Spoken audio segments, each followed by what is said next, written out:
రాజా రాజా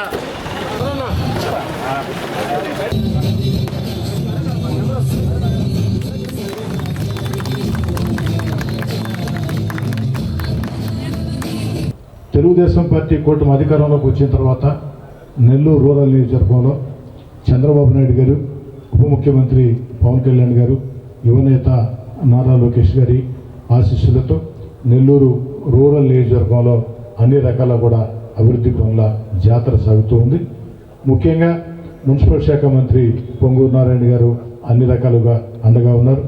మరో మంత్రి ఆనవ రామనారాయణ రెడ్డి గారు, పార్లమెంట్ సభ్యులు వేమిరెడ్డి ప్రభాకర్ రెడ్డి గారు, శాసనమండలి సభ్యులు వేద రవిచంద్ర గారు అందరి సహాయ సహకారాలతో ఈ అభివృద్ధిని నెల్లూరు రూరల్ నియోజకవర్గంలో తెలుగుదేశం, జనసేన, బీజేపీ నాయకులు, కార్పొరేటర్లు ఎక్కడికక్కడ ప్రజల్ని భాగస్వాములు చేస్తూ ముందుకు తీసుకొని పోతూ ఉన్నారు. మరి ఈనాటి కార్యక్రమం 1,15,00,000 రూపాయలతో చేపట్టిన అభివృద్ధి పనుల ప్రారంభోత్సవం. జిల్లాలో ఉండే తెలుగుదేశం పార్టీ నాయకులు అందరం కూడా శాసనసభ్యులం కానీ, పార్లమెంట్ సభ్యులం కానీ, మంత్రులం కానీ ఎక్కడా ఎలాంటి పొరపచ్చలు లేకుండా ఏకతాటి మీద ముందుకు సాగుతూ ఉన్నాం. మా లక్ష్యం ఒకటే, నెల్లూరు జిల్లాలో ఉన్నది తెలుగుదేశం పార్టీ కుటుంబం. అదేవిధంగా తెలుగుదేశం పార్టీ కాకుండా ఎన్నికల వేళ అన్ని రకాల కూడా మద్దతు ఇచ్చినటువంటి అటు జనసేన, బీజేపీ నాయకులతో కూడా కలిసి ఒకే కుటుంబంలో ముందుకు సాగుతూ ఉన్నాం.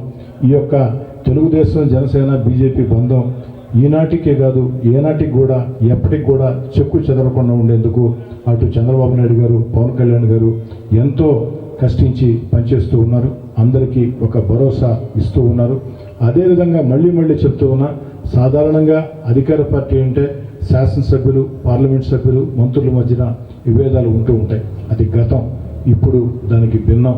చంద్రబాబు నాయుడు గారి నేతృత్వంలో నెల్లూరు జిల్లాలో తెలుగుదేశం పార్టీ శాసనసభ్యులు కానీ, పార్లమెంట్ సభ్యులు కానీ, లేదా మంత్రులు కానీ, తెలుగుదేశం పార్టీ నాయకులు, కార్యకర్తలు కానీ, జనసేన, బీజేపీ నాయకులు, కార్యకర్తలు కానీ, వివిధ కార్పొరేషన్ల చైర్మన్లు కానీ, ఎమ్మెల్సీలు కానీ అందరం కూడా ఒక్క తాటి మీద ముందుకున్నాం.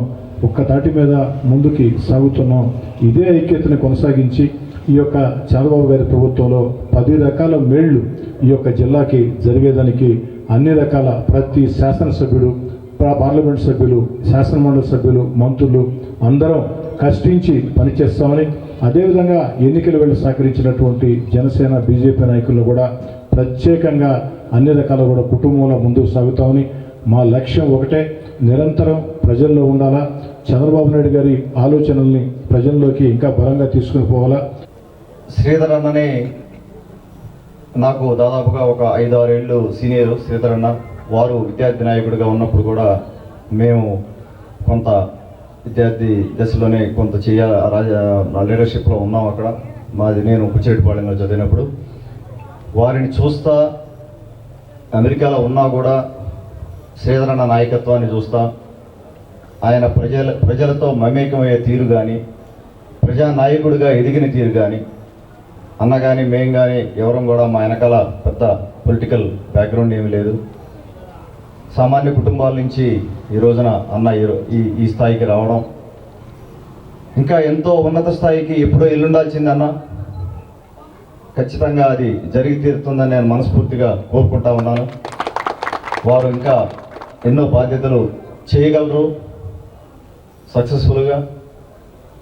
అందరినీ ఆదరించే మనస్తత్వం, అందరినీ పలకరించడం కానీ, ఒక నాయకుడికి ఏ లక్షణాలు అయితే ఉండాలో ఆ లక్షణాలు అన్నీ కూడా శ్రీధరన్నకి పుష్కలంగా ఉన్నాయి.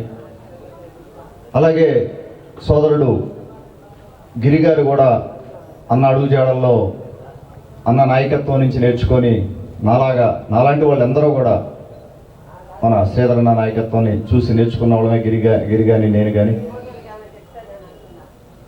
అన్న మాట్లాడారు ఇప్పుడు దాకా, అమరావతి గురించి మాట్లాడారు. ఈ రోజున ఒక చారిత్రాత్మకమైన రోజు. రాజ్యసభలో ఇంకొక 2-3 గంటల్లో బిల్లు పాస్ అవబోతూ ఉంది. గౌరవ ముఖ్యమంత్రి శ్రీ నారా చంద్రబాబు నాయుడు గారు మార్నింగ్ కాన్ఫరెన్స్ కాల్లో కూడా చెప్పడం జరిగింది, ఒక ప్రోగ్రాం ఈరోజు చేయాలి, ఇది ఒక చారిత్రాత్మక రోజుగా మిగిలిపోతుంది అని.